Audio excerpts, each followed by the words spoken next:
जितने टॉपिक्स हम लोग बताने जा रहे हैं इन सारे टॉपिक्स को अच्छे से कंप्लीट कर लेना। सूचक एक ऐसा टॉपिक है जहां से क्वेश्चन से धातु अधातु के थोड़ा गुण पूछ लेता है। इंपॉर्टेंट चैप्टर है जहां से मैक्सिमम क्वेश्चंस आपके एग्जाम में देखने को मिलेंगे। वायवीय और अवायवीय श्वसन के आने के चांसेस बहुत ज्यादा है। आगे वाले चैप्टर की तरफ जब चले आनुवांशिक, उसके बाद फोकस, दूरी, प्रतिबिंब के प्रकार, ये क्या होते हैं, इनको अच्छे से तैयार कर लेना। साइंस के पेपर के अंदर कुछ ऐसे सिलेक्टेड टॉपिक्स जो आपको करने बहुत ज्यादा जरूरी है। बहुत 2 दिन का गैप आपको लग रहा होगा, लेकिन इसके अंदर कुछ ही टॉपिक्स हैं जिनको आपके ऊपर फोकस करना है, जिनके ऊपर आपको बहुत ज्यादा अटेंशन देना है। उससे ज्यादा के ऊपर आपको नहीं जाना है। कम टॉपिक्स, अच्छे से पढ़ाई और अच्छे से रिवीजन, दैट्स इट। इतने में आपके 70 में से 70 मार्क्स। और अगर बच्चा इतने टॉपिक्स पढ़ लेता है तो डेफिनेटली उसके 70 में से 70 डेफिनेटली उसके मार्क्स आ ही जाएंगे। तो जितने टॉपिक्स हम लोग बताने जा रहे हैं इन सारे टॉपिक्स को अच्छे से कंप्लीट कर लेना और इनसे ही हमारे बोर्ड एग्जाम में क्वेश्चंस आने वाले हैं। तो अगर हम बात करते हैं पहले चैप्टर जो कि हमारा रासायनिक अभिक्रिया एवं समीकरण है, उसमें से जो सबसे महत्वपूर्ण होता है वो है संयोजन अभिक्रिया।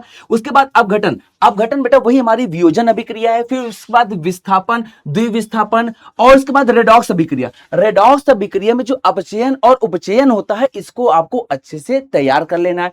फिर समीकरण को संतुलित करना, इसे भी अच्छे से कर लेना है क्योंकि इससे रिलेटेड क्वेश्चन डेफिनेटली आपको सातों सेट में कहीं ना कहीं देखने को मिल ही जाएगा और इससे जो है प्रश्न हमेशा आता ही आता है। ऐसा मत सोचना कि शायद ना आए, नहीं, ये एक ऐसा चैप्टर था जिससे क्वेश्चंस आते ही हैं।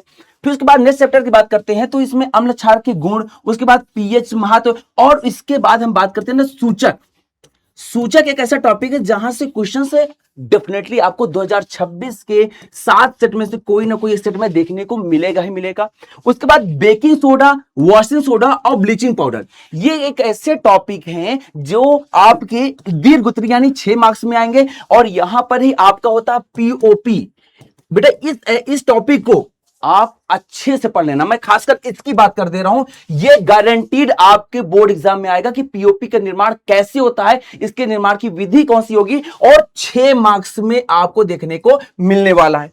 नेक्स्ट अगर हम बात करते हैं, ये जो धातु अधातु है इस चैप्टर से बेटा बहुत कम क्वेश्चंस आते हैं। आप इसमें बहुत ज्यादा फोकस मत करना। इसमें थोड़ी सी अभिक्रियाएं आ जाती हैं, धातु अधातु के थोड़ा गुण पूछ लेता है, कभी कभी तन्यता और आघात वर्धनता इसको पूछ लेता है 1-2 मार्क्स में, इससे ज्यादा नहीं पूछा जाता। हाँ, संयोजकता और धातुओं की क्रियाशीलता की श्रृंखला, इसको आप अच्छे से पढ़ लेना और कभी कभी विद्युत अपघटनी विधि भी पूछ लेता है, लेकिन वो बहुत रेयर केस में। ये चैप्टर बहुत ज्यादा इंपॉर्टेंट नहीं है। कुछ टॉपिक्स हैं जो यहां से आते हैं।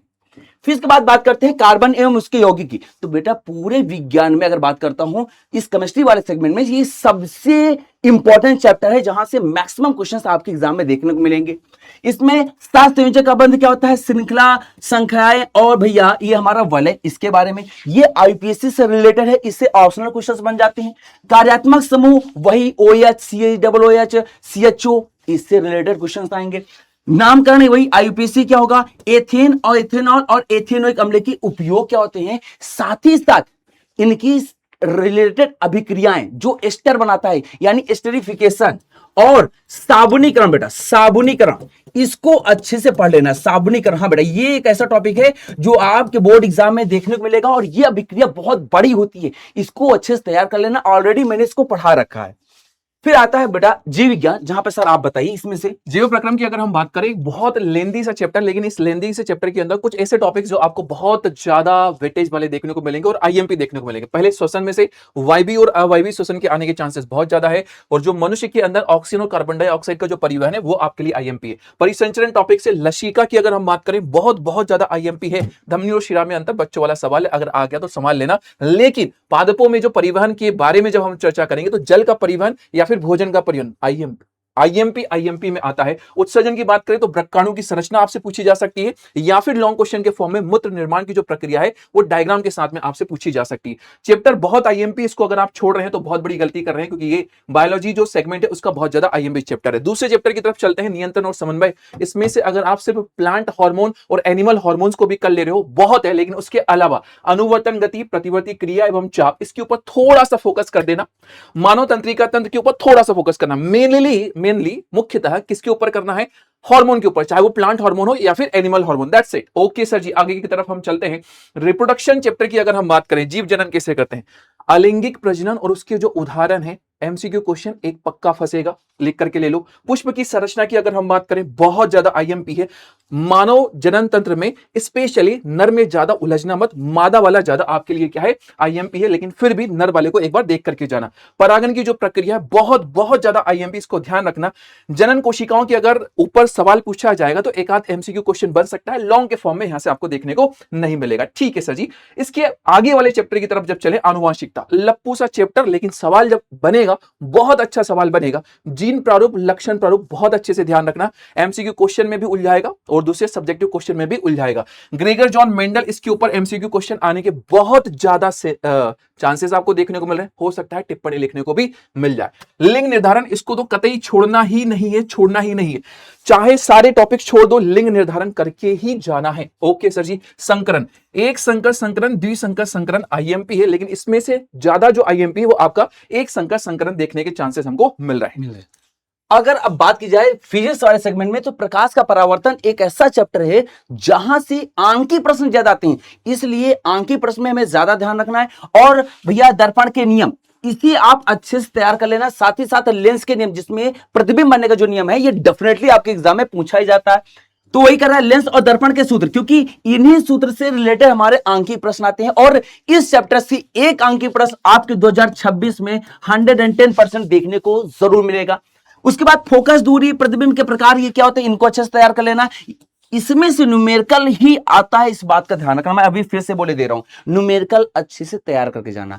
अगर आप बात करते हैं नेक्स्ट चैप्टर की, तो भैया इसमें जो हमारा नेत्र की संरचना है, इससे रिलेटेड एक ना एक ऑप्शन, जो हमारा ऑप्शनल क्वेश्चन है वो आएगा।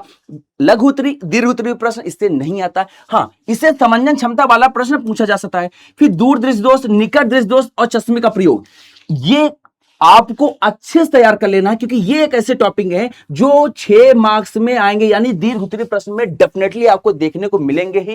फिर इसके बाद इंद्रधनुष, विकिरण और प्रकीर्णन, ये एक ऐसे टॉपिक है जिनमें से शायद 2 मार्क्स या फिर ऑप्शनल में आ सकता है, लेकिन 2026 में ये फिर से कह दे रहा हूं, किसी ना किसी एक सेट में देखने को आपको मिलेगा। और ये बेटा, इनको ऐसे टॉपिक ऐसे हैं जो दीर्घ उत्तरीय में आएंगे, तो भैया इसको अच्छे से पढ़ लेना।